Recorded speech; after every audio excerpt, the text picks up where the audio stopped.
everybody. Welcome to the Hallmarkies podcast and happy Thanksgiving. We hope you all are having a wonderful day with your family and friends. And if you're by yourself, we can be your Thanksgiving friends for this day. And we are so excited to be talking about the off-network films. So we've got a wide variety of movies to talk about today. We've got Ion, we have Lifetime, we have Discovery Plus, all over the place. So there are a lot of fun movies, and I have two very special guests with me today. I have podcaster Mary Carver here. Hey. And I have podcaster and friend of the podcast, Jonathan North. Hey. Yes. And since both of you are pretty new to the podcast, we'd like you to introduce yourself to our audience and tell us a little bit about your experience with Hallmark and Hallmark Christmas movies. Mary, what about you? Okay, well, my name is Mary Carver. I am a writer and I'm a podcaster. My podcast is called The Couch, where we talk about pop culture and why it matters. And between October and December, for the past several years, my friend Anna and I have been what we call hooked on holiday movies. And we have tried our best to watch every single one. It's not possible anymore. But we have podcasted about it, written about it, Facebook lived about it, and we just have a blast watching all the movies, both on Hallmark and off network. What's the name of your podcast? It's called The Couch with Mary Carver. Nice. And Jonathan, what about you? I am a podcaster, and for quite a while I actually worked for this podcast. Yes. I worked it out with my school. I needed an internship, and Rachel was my what do you want to say, like the leader of my supervisor. So for most of 2019 I was the editor of the Hallmarkies, so I got to know a lot about Hallmark movies. And I've been doing my own YouTube channel / podcast stuff since 2017, and basically from the beginning I've done stuff with Rachel, including Hallmarkies like episodes. So we did Christmas in July and did a bunch of Hallmark stuff with Rachel and other Hallmarkies co-hosts. So I've been on the edges of the Hallmark world for a while. Yeah, and the last time you were on Hallmarkies podcast, you covered the Hallmark pandemic movie, which yes, how could I forget? Yes, what an amazing feat of cinema that was. From 2006, I believe, when they still did sci-fi movies on Hallmark Channel. Yeah, they should bring that back. I want more sci-fi Hallmark stuff. Agreed. But today we're talking off network. We're not talking Hallmark Channel, and let's dive in. We have a lot to cover. And it's gonna be fun. So the first movie that we're going to talk about is and some of these we have all seen, some of us just individuals have seen, and so we'll just all talk about the ones that we've seen. So the first one that we're going to talk about is we're going to go with Lifetime. We're going to talk about Dancing Through the Snow, and this was on the 19th. It stars Anna Lynn McCord, Colin Lawrence, and Bianca Lawrence, real life father and daughter. And the plot is Michael Foster is a firefighter and devoted single father to 8-year-old Lily, an aspiring ballerina. After a video goes viral of Michael and Lily do an adorable ballet routine, Michael becomes the most eligible bachelor, as women everywhere want to date this adorable dad. However, the only woman Michael has eyes for is Lily's ballet teacher, Olivia. Will Michael be able to dance his way into Olivia's heart? So what do you think, Mary? Did Michael dance his way into your heart? Well, this is the one Lifetime movie that I have not watched yet. Oh, okay. It's on my DVR, but I mean, I'm just going to predict he probably dances his way into everybody's heart. Yeah. What about you, Jonathan? Did you get to see this one? Yes, I saw this one, and I actually really liked it. Mm-hmm. It probably helped that it was following a movie that I did not like, but I thought this one was really good. It was a little more rom than com. It was more dramatic, but I really liked it. I thought all the actors were good, believable. Even the kid was pretty good, and sometimes it's hard to find good kid actors. and I thought she did a good job. I liked both leads. I thought they had good chemistry, and I love the grandma. I like grandma characters, so if there's a grandma character, there's a chance that I probably will like at least that aspect of the movie. So I did like the grandma in this. Yeah, it was cute. I really liked this one. Yeah, I really enjoyed particularly the father-daughter dynamic. That was really cute. And when the video went viral, it was fun. And I could picture something like that actually going viral. That was one thing that I was gonna say too. Though a lot of times when movies these days do like going viral, it never feels believable. But I feel like this one did it well in a way that even something like Ralph Breaks the Internet, the Disney movie, didn't. That movie, the going viral, was so unbelievable and ridiculous. This felt real because it felt like something that would go viral, and they didn't specify where it went viral, which I liked, because something like this, the dancing dad and daughter, that has Facebook written all over it. Yeah, or TikTok. Every stay-at-home mom, every grandma who's on Facebook, that's gonna go viral. Yeah. They're gonna love that, and I felt like they did this better than even something like where that's the whole point of it, Ralph Breaks the Internet should have Right. done well. This did it way better. Yeah, I think Facebook or TikTok, I think, would be the place that you'd see like a little video of cute dad and daughter Yeah. go viral. I can see that. I didn't think there was great chemistry between Annalyn McCord and Colin Lawrence, but I didn't really care that much because I was more invested in the father-daughter dynamic than the Mm. I romance. thought they were good together. I thought they were cute together. Yeah. So, what would you give this one 1 to 5 crowns?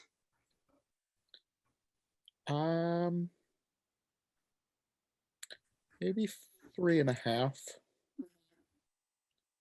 Yeah, I think that's fair. I think that's what I would also give it. It was cute. I thought supporting players were fun. And so, yeah, I would give that. So then next up for Lifetime, we have You Make It Feel Like Christmas. This is on the 20th, and this stars Mary Antonini and Michael Xavier, and director Lisa France, writers Jessica Glassberg, Michael Verratti. Emma is a talented designer who finds herself too busy to return home for the holidays after her work catches the eye of design guru Kate Margulies, much to her father Tom's dismay. When her ex-boyfriend and childhood best friend, Aaron, returns home after active military duty, he makes it his mission to get her home to celebrate their Christmas traditions.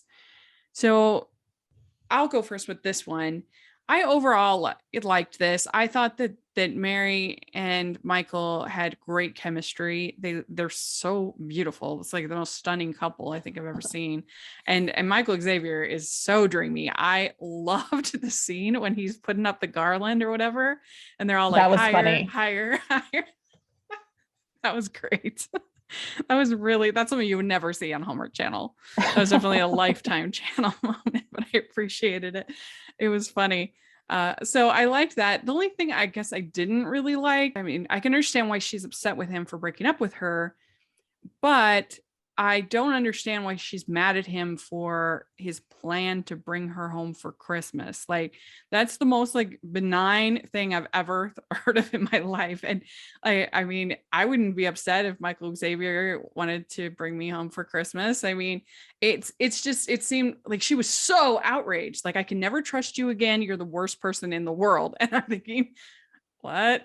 Like, he was literally just coming to help bring you home for Christmas. I didn't understand where her deep anger for that part of it came. And it's kind of weird. We're talking about it on our Hallmark recap that this is the third movie that during just this week that has some kind of, you joined the army and I'm mad at you for it. Like, that's just a weird flex in Christmas movies, because they had it in 5 more minutes on Hallmark, and they had it in the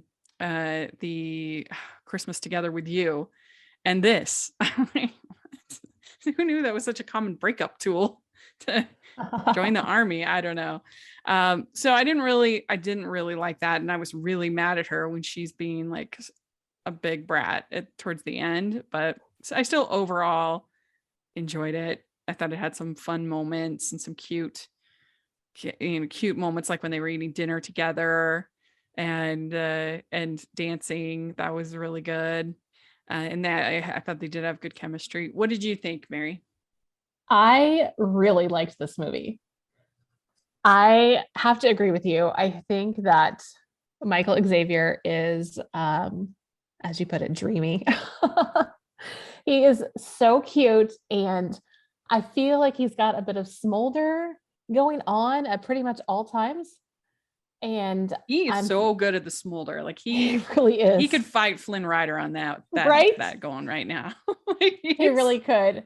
But I really like these two together. I thought it felt very real that they were childhood friends, and that they still liked each other, and that they were sad. They were so sad over the misunderstanding that led to them being upset with each other for all these years.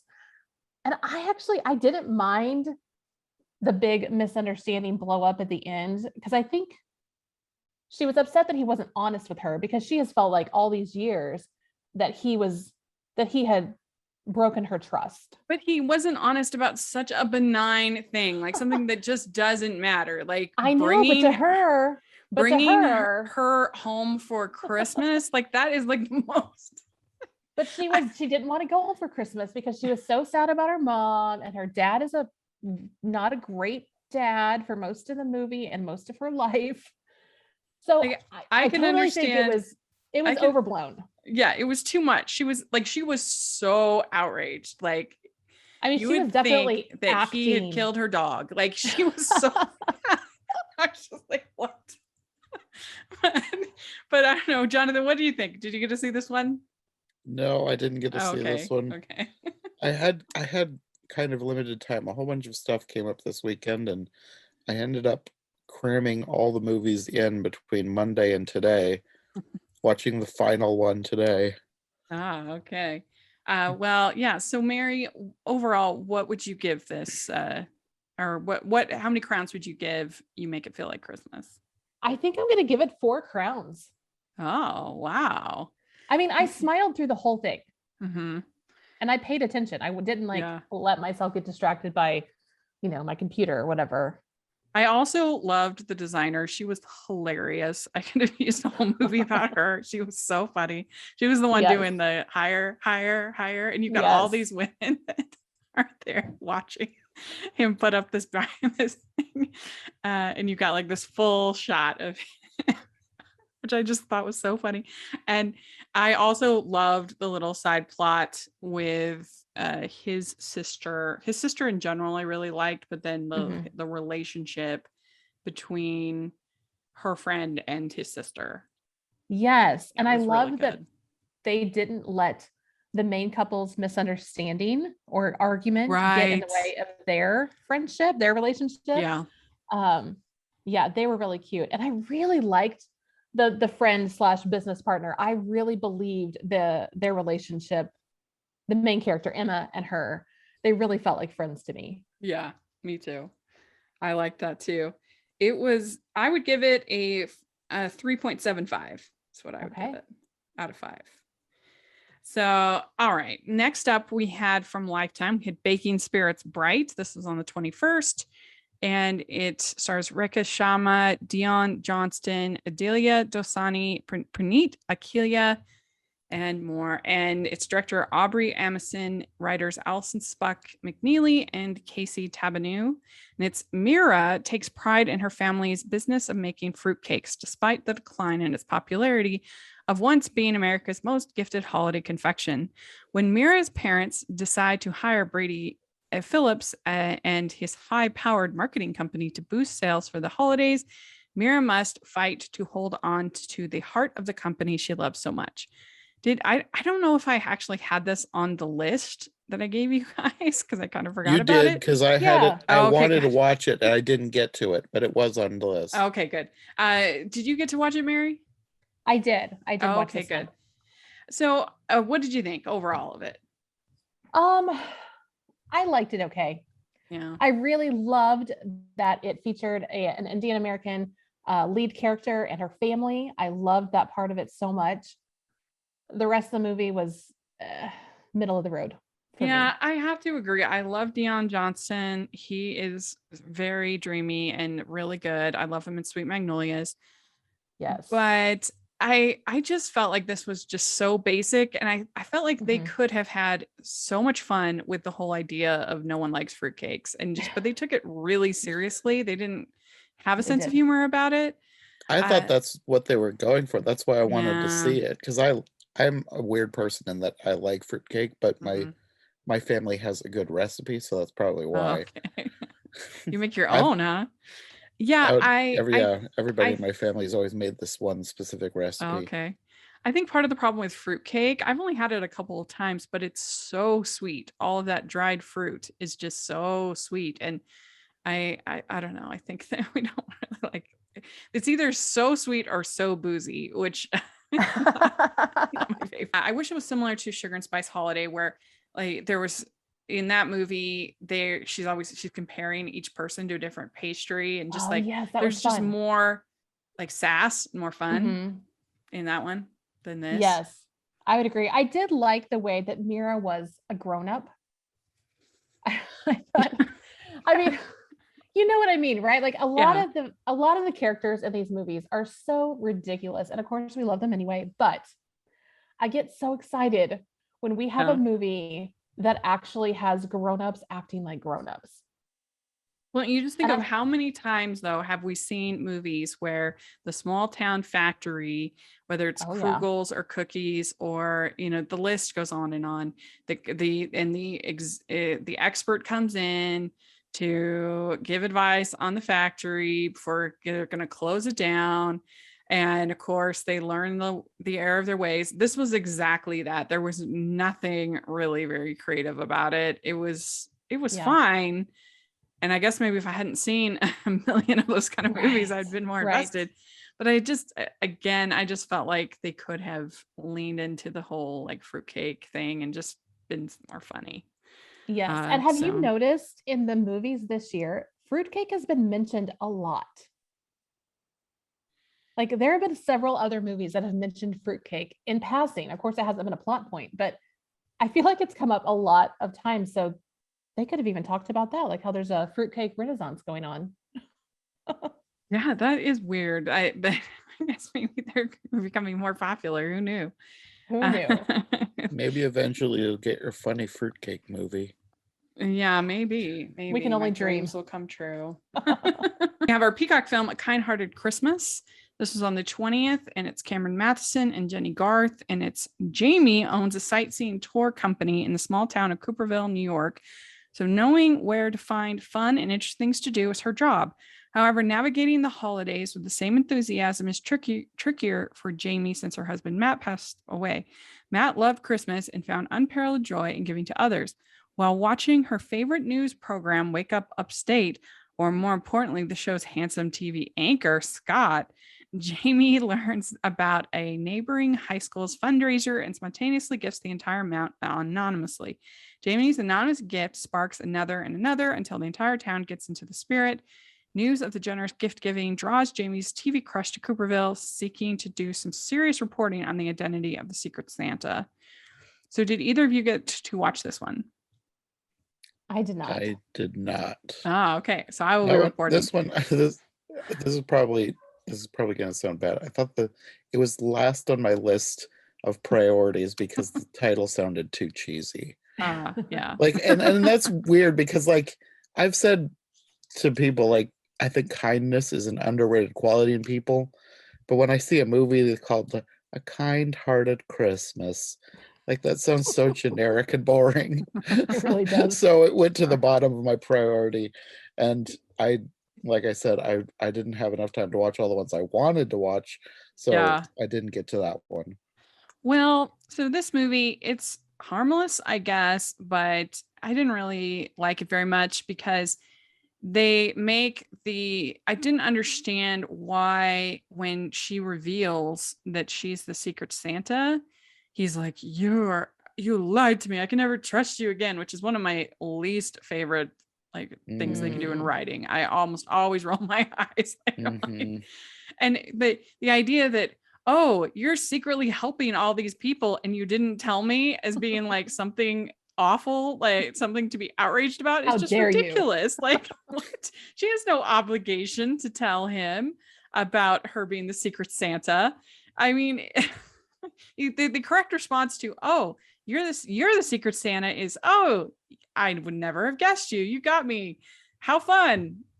That's it. That's the response. Yes. Like, it's so, I don't know, like, and so that whole part of it I just did not like, and this whole sort of supposed outrage and ugh. But I do like these two actors. They're, you know, good together and charming, and so that was nice. I think the summary sort of oversells the like town dynamic. Like, nobody else is there's one person who pretends that he's the Secret Santa, but it's really only her who's like the Secret Santa. And she gets some people to help her, like her friend and I think it's her sister. I can't remember. She gets some people to help her, or niece. She has a niece. Emily Tennant plays her niece, and they have a nice relationship. And Emily Tennant has just got married. And so she's not going to go on the honeymoon, but then like the Secret Santa ends up giving the honeymoon. So, but it's not really as much of a community thing as they're kind of making it seem like in the summary. But it was a little bit boring to me. It wasn't my favorite. And I just was so irritated why they were all like, scandal, you're a Secret Santa. So I would give this one 2.5 out of 5, maybe 2.75 crowns. So, all right. So then we had on Ion Channel, and I'm excited to talk about this because I know Jonathan's watched it. We had Christmas Down Under on Ion Channel. This on the 21st. Paul O'Brien and Justine Kasser. After a fight with her husband, a tightly wound wife follows him to his hometown of Sydney, Australia, in hopes of saving their marriage.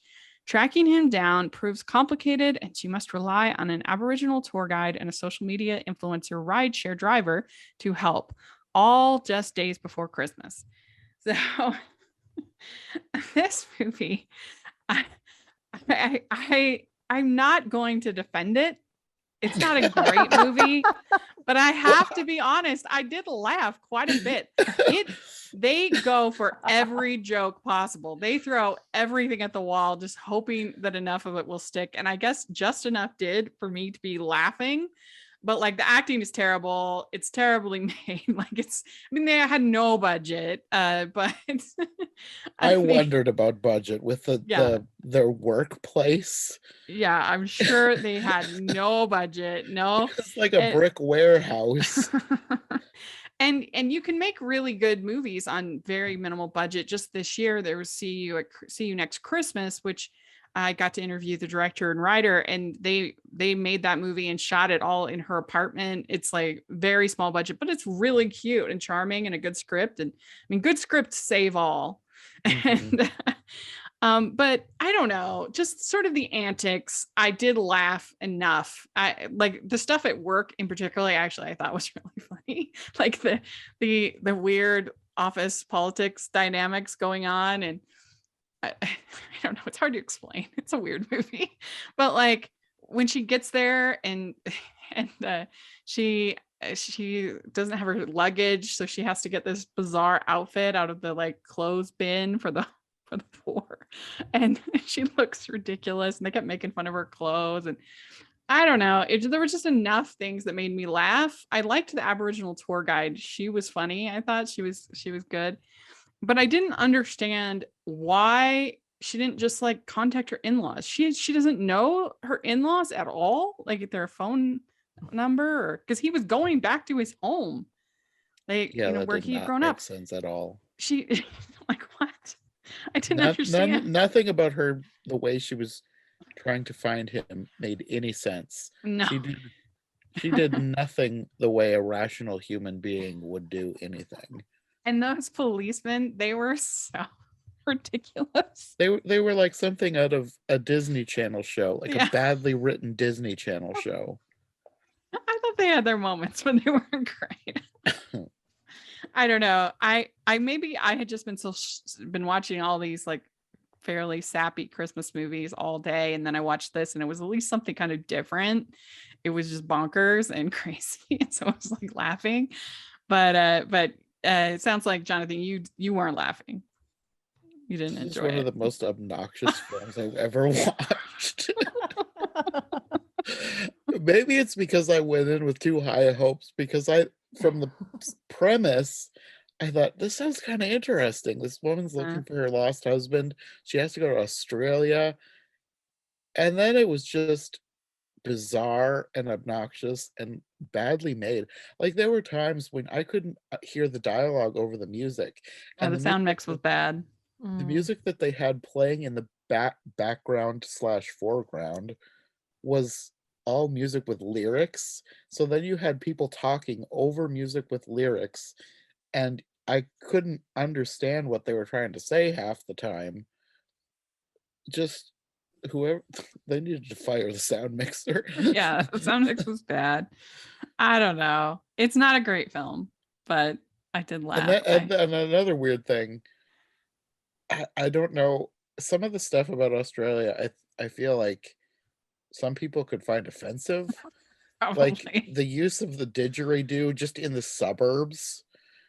And I some people can be like really on edge about like the cultural appropriation and stuff like that. I was just Yeah. like, why are they playing the didgeridoo in the suburbs with all of these semi-wealthy families around? They're not anywhere near the outback. Mhm. And then the way they introduced the Aboriginal tour guide, I guess that it turned out a little better because she revealed that she was acting this way to basically scam tourists. So she's acting like all weird and native, and then she's basically says she's scamming tourists, which I guess that makes it better. I don't know, but it was weirdly handled. It was a weird movie. Did you watch this, Mary? It was so weird. No, I don't have Ion anymore. I went to okay. set my DVR for the Ion movies and realized it's not on my cable anymore. Yeah. Sounds like I missed out on a real winner. Yeah, it was bizarre.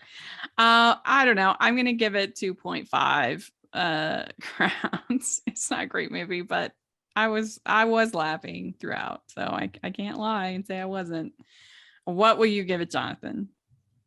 I'll give it 1.5. I was going to give it 1, but there were a couple of moments towards the end where I did find some things actually funny and not ironically funny. So it gets another half star just for that, but overall I would have given it just 1 if it hadn't gotten slightly better at the end. All right, so then on Discovery Plus we had Candy-Coated Christmas. It's on the 19th. It's their first foray into the world of Christmas movie making. And it stars Molly McCook, Aaron O'Connell, and Ree Drummond from the Food Network. And it's a woman returning home, in this case to Peppermint Hollow. She is befriended by Drummond, the bakery owner, and sweet things ensue. So they make it seem, and I had a suspicion that Ree was not going to be in this movie very much. I had a feeling that it was just going to be a gimmick, and it totally was. She's in like 2 scenes.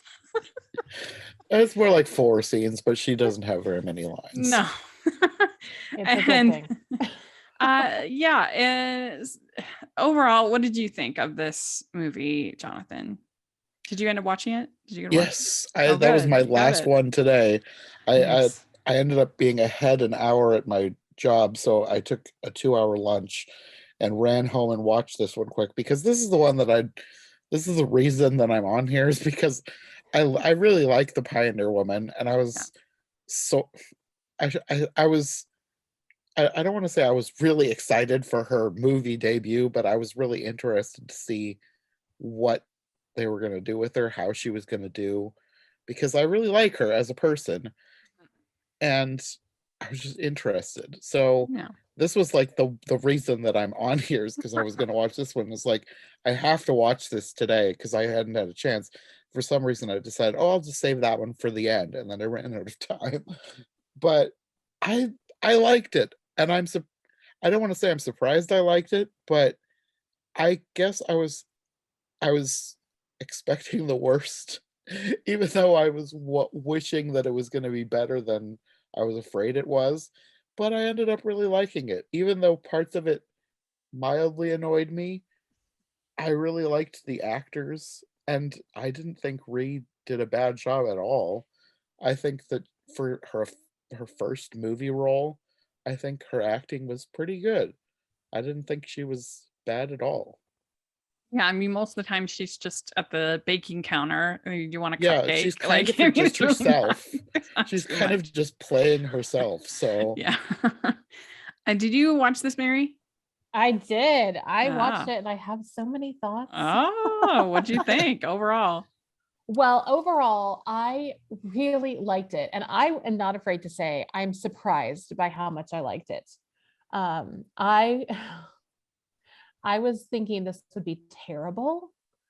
And I actually thought that parts of it were a notch above your typical Hallmark Lifetime movie.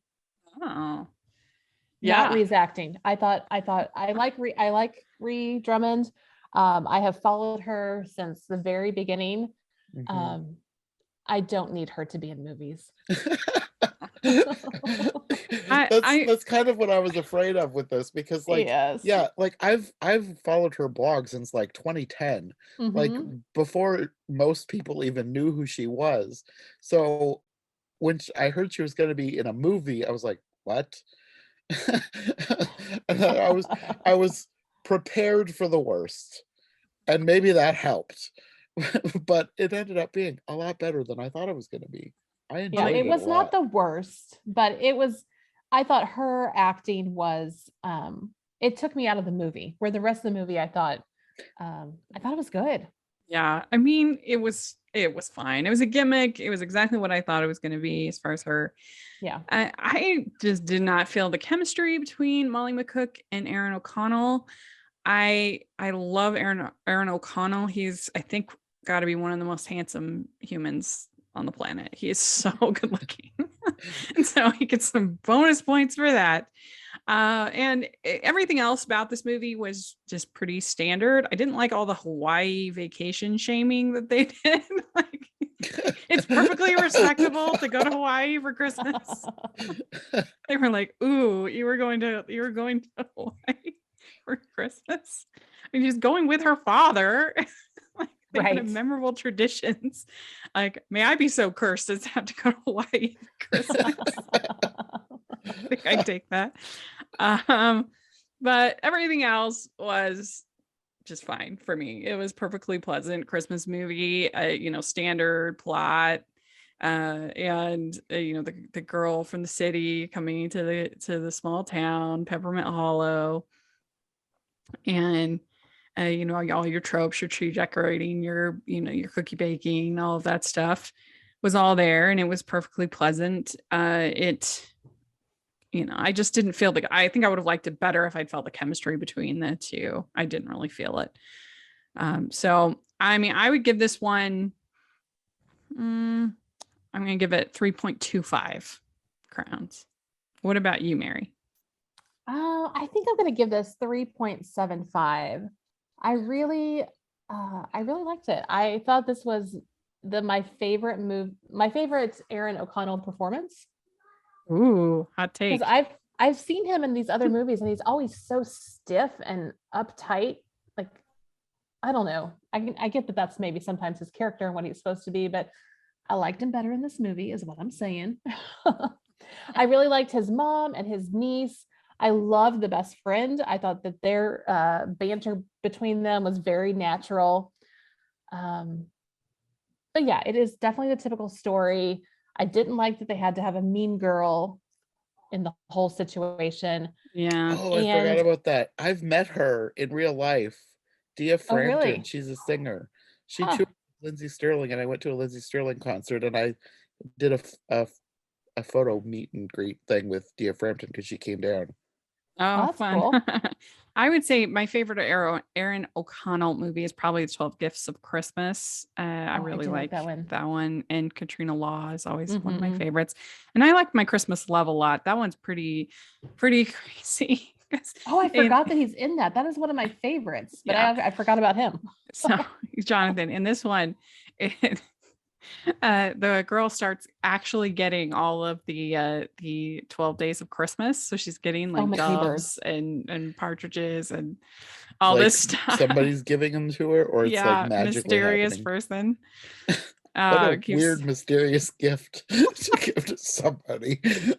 Do they gift like actual humans at the end when you get to like the 12 ladies dancing or whatever it is? I forget how they did that part of it. I can't remember. They just come and perform. They just come and do a performance. Okay. Yeah. But it's pretty fun. And it's got that one has a great cast: Bobby Campo, Meredith Hanger, Gregory Harrison, Megan Park. Really good cast. That one's a fun one. You should check it out. I Jonathan. love that one. Yeah, it's good. We'd like to take a second and thank our sponsor for this episode of the podcast. It's the Hallmarkies merch store. Are you looking for that perfect gift for the postable, hearty, or Hallmarky in your life? What about getting that t-shirt or hoodie that will help you stand out at your next holiday party? Now is the time to check out the Hallmarkies merch store. Full of festive designs by artists like Jessica Miller, Carrie from Hallmark Comics, and more. You can even have more than just shirts, but totes, cell phone cases, notebooks, mugs, and more. And it isn't just Hallmark. We have designs for Anna Green Gables, Man from Snowy River, The Nanny, and more. Every purchase at the merch store goes to help support the podcast and allows us to make the great content you know and love. There are frequent sales, so go to tpublic.com/stores/Hallmarkies or see the link in the description. That's tpublic.com/stores/Hallmarkies. One more. We have one Don't more. you want my rating for that one? Oh, sorry. What do you rate it? If I'm rating for like regular ratings, I probably would be a little more harsh. But if I'm rating for just Hallmark, I'm gonna give it 4 stars. Oh, okay. Because I liked it. Like I was like, it put me in a better mood. I went to work all happy. See, I really liked it. You're being converted to the joys of these movies. I don't happening. know. I just really enjoyed it. It was I liked it. What can I say? Very good. All right. Last one we have is Who is Christmas Eve? This was on Bounce Channel. It stars Paige Hurd, Romeo Miller, and Juliana Harkawi. And it's Eve Simmons was abandoned as an infant on the steps of the church 30 years ago on Christmas Eve. Now struggling to move forward with her life, she embarks on a search to uncover the mystery of her birth with the help of her boyfriend Curtis and famed investigative genealogist Pam Slayton. The movie is inspired by actual events from Slayton's real-life cases, and she serves as a producer. So this one, for me, I thought that the lady playing Pam Slayton was really good. She did a very good job, and I liked the relationship between her and her husband and how like supportive he was. There wasn't very much of like, you're taking away Christmas and you know, like bullying her for like working and being good at her job. I was appreciative of that. The other romance, the main romance, it wasn't as good to me, but it was fine, I guess. Like it was cute, and some of the acting wasn't the best in this. You can tell they had a really small budget, but overall, I thought it was pretty sweet. I enjoyed it. What did you think, Jonathan? I really liked this one too. Mm-hmm. This one was probably one of the ones I was looking forward to the most, just because of the concept, like an abandoned baby. I like a good mystery, so this one I wanted to make sure that I got to see it, and I'm glad I did. I really liked it. I wasn't familiar with many of the actors, except for the person who played the private investigator. I've seen her on Arrow. She was Black Canary for years, and I think she played other roles too. I think she's one of those ones that I think keeps either getting killed off or being brought in from another universe, or I don't know. But I like her as an actress, so I recognized her, and I don't think I really recognized anybody else. I guess the guy Romeo Miller, he used to be Lil Romeo, but I feel like I saw him in something when I was a kid, but I don't remember what it would have been, because he was like a kid rapper at some point. Well, I guess he's on Empire, the show Empire. I've never seen that show. Yeah, I haven't seen that. I thought her brother looked familiar too, but I don't think I recognized any of his stuff either. I loved the brother plot. where he comes out to his sister, and that whole thing was so well done. Yeah, I thought so too. It Mhm. wasn't like cheesy or forced or fake Mhm. or stereotypical. Yeah, it was good. Did you get to watch this one, Mary? I did think it was funny though. Not to interrupt. I did think it was funny that they gave him all of the stereotypical Hallmark stuff, like finding love in a Christmas tree lot. I love Like it. that It was seemed like great. something you'd see in a Hallmark Channel stuff, and they gave all that stuff to him. Yeah. Yeah, that was good. Yeah, it was really, and they had good chemistry, him and that tree guy, Hmm. I thought. Yeah. Mary, did you watch this one? Did you get to see it? No, I haven't watched it yet. Yeah. I It haven't. was a little hard. It was a little tricky to find. And for some reason, it didn't work on my app for Xfinity, on my Comcast app, but it Mhm. was on the DVR. So they must have some weird thing. But yeah, you have to watch it on, if you're going to watch it streaming, you have to sign up for the Amazon brown sugar package. Oh, okay. Yeah. And you can get like a 7-day free trial. Yes. That's what I did. Oh, perfect. I just need to Right. remember to go back in and cancel the trial, otherwise I'll get charged. But I want to see if there's anything else on there before I cancel it. So Might as well. I need to not forget. So, how many crowns would you give this one, Jonathan?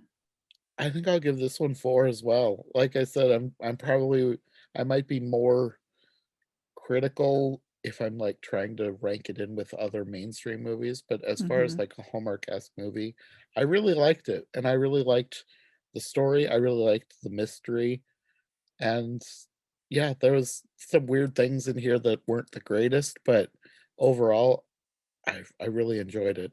And maybe it helps that I also am comparing it to that Down Under one, but I It liked this wasn't one. as I funny really as did Down enjoy Under. it.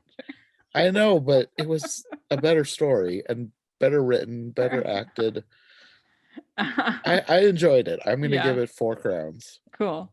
Yeah, I'm gonna give it 3.5 crowns. I thought it was good. It was solid. I liked the particularly anything to do with the investigator. I thought she was good, and she Yeah, was the best actor in the movie, in my yeah. opinion. I think she's probably the one that's done the most stuff, because I didn't recognize anybody else other than Mhm. her. Well, I guess I sort of recognized, but I don't know that I've ever actually seen them. Yeah. But yeah, her I know. Ho, ho, ho. We'd like to take a second and thank our sponsor for this episode of the podcast. It's the Hallmarkies Patreon. Do you love Hallmarkies podcast, especially at Christmas? Do you enjoy the holiday previews, recaps, interviews, and bonus episodes? If the answer is yes, please consider supporting the Hallmarkies Patreon. We need your help to do what we do both during the Christmas season and all year round. But not only do you help a podcast led by strong, independent women by becoming a Patreon, you get to become a part of the Hallmarkies family. Starting at only $2 a month as a patron, you will have access to our Facebook Patreon group where we talk about the movies, shows, and more all year. We also have many monthly patron watch-alongs with guests like Lacey Chabert, Natalie Hall, Paul Campbell, Mary Lou Henner, and more, giving their behind-the-scenes details of their films. As a patron, you also have the chance to provide input into the podcast and even join us at different tiers. So this Christmas season, spread some cheer to the Hallmarkies Patreon and become a member today. You won't regret it. Go to patreon.com/Hallmarkies to learn more. That's patreon.com/Hallmarkies. Last little thing that I didn't put on the list, but I'm gonna just mention, is on Disney Plus. We had the Hawkeye show air post today, and it is Oh, Christmas that was themed. today? Mm-hmm. Oh, now I know what I'm watching after we're done we're done recording. I got to watch the first 2 episodes early, and we're going to be covering it in some fashion with my friend Austin Burke. We're still kind of working that out. There's a lot of stuff going on this week, so it's kind of crazy, but I really enjoyed it. I thought it was very, very fun. I've liked all of the MCU Marvel series so far on Disney Plus. I wasn't that big high on Falcon and the Winter Soldier, but I still like it wasn't bad. That was my least favorite. But this I really enjoyed. It could probably be called the Kate Bishop show because it's probably more about her than about Hawkeye, which I guess depending on your enjoyment. But he's trying to give the like perfect Christmas to his kids, and they're there in New York, and it's hilarious what happens. I'll just say that it was probably one of the best jokes in all of Marvel. It was really funny. Wow. Yes. And I really like the action. Vera Farmiga plays Kate Bishop's mother, and there's like some mystery going on with her and her character, what's happening. Ooh, and then there yeah. is this villain that her mother is dating, and like, what's going on? Well, this sounds even better than I thought it was going to be. I'm so excited to watch it now. Yeah. I mean, I was before. Yeah. And all the sort of the Christmas in New York elements, really fun. And yeah, I think that it's not like Loki or WandaVision where it's really out there and trying all these new things and, really ambitious. This is more straightforward and kind of what you'd expect. But I think that's appropriate for Hawkeye because he doesn't have powers. Like he's a more straightforward character. And what's one of the things I've always liked about his character is that he's just kind of a normal guy. That happens to be really great at shooting arrows, but he has a normal family. He's a normal guy, and they capture that in this series. Like, again, I've just seen the first 2 episodes, but I really enjoyed it, and so check it out. I think most people will have a good time with it. So yeah, there we go. Forward to it. Yeah, that's a little bonus. So there we go. Thank you both so much for coming on and talking about these movies. Really appreciate it. Let us know in the comments what you think of these movies, how many crowns you would give them. And if we missed something from this last week, please let us know. They will be recapping the Up movies on the Up TV recap. So if you've seen those, we will be recapping them soon. And so yeah, let us know what you think. And Jonathan, how can people find you? You can find me at John J. North on most social media. I have 2 podcasts, I Heart Movies and Every Version Ever. And Rachel I think she's going to be on both of them at some point this holiday season. She's for sure going to be on an episode where we're going to talk about a bunch of Hallmark and Hallmark-esque versions of A Christmas Carol. Oh. So if you like that kind of thing, be sure to check out Every Version Ever. I'll probably post that on both podcasts, but for sure Every Version Ever because it's every version ever of A Christmas Carol, and that's another thing that Rachel and I have in common is liking Christmas carols. That was gonna be really, really fun. And Mary, what about you? How can people find you? Sure. They can find me at Mary Carver on most all the socials. My website's marycarver.com, and my podcast is called The Couch with Mary Carver. You can find it at thecouchpodcast.com. Great. And you can find me at Rachel's Reviews, all of our social media, iTunes, YouTube, and on Rotten Tomatoes. So please check that out. Also, make sure you're following the podcast at Hallmarkies Pod and Hallmarkies Podcast, all of our social media. And if you are listening on iTunes, please leave your ratings and reviews. We really appreciate that so much. And if you are listening on YouTube, please give this video a thumbs up and subscribe to the channel. We appreciate that so much. We also have our Patreon group, and right now you can be a part of our giveaway that we're doing for the Patreon. If you join the Patreon or you make a donation on Ko-Fi, we will enter you into getting the your voicemail recording done by one of 3 of our Hallmark hunks, Christopher Paloha, Brennan Elliott, and Tyler Hines. It's an awesome opportunity. So much fun. We're so grateful for them for helping us. And you have to enter, you have to become a patron or make a donation on Ko-Fi by the end of the day on Black Friday. It's a Black Friday promotion. So there's a limited time coming up, only 2 more days. So definitely check that out. You don't want to miss it. And you don't want to miss being a part of the Patreon. It's really fun. We have watch alongs every month where we have talent come on and we watch a movie and we can hear all the behind the scenes details. And we've had great people like Natalie Hall and even Lacey Chabert on, and Michael Damian, just some really, really fun guests. And so this month we are going to be having David Weaver on, director, and we're going to watch Christmas Town starring Candace Cameron Bure. So that will be really fun. So don't miss out on the Patreon. It's a great thing. It helps us so much. and we appreciate it so much. We also have our merch store, which has tons of fun holiday inspired designs and the perfect place to get the gifts for your postable Hallmarkies, Hardies, all the different fandoms. You can get all of your gifts there and help support the podcast. We appreciate it so much. And they're having sales all weekend long. So definitely check it out. And thanks so much to both of you. This was a lot of fun. Really appreciate you being on, and wish you all a very happy Thanksgiving. Bye, everyone. Happy Thanksgiving. Happy Thanksgiving.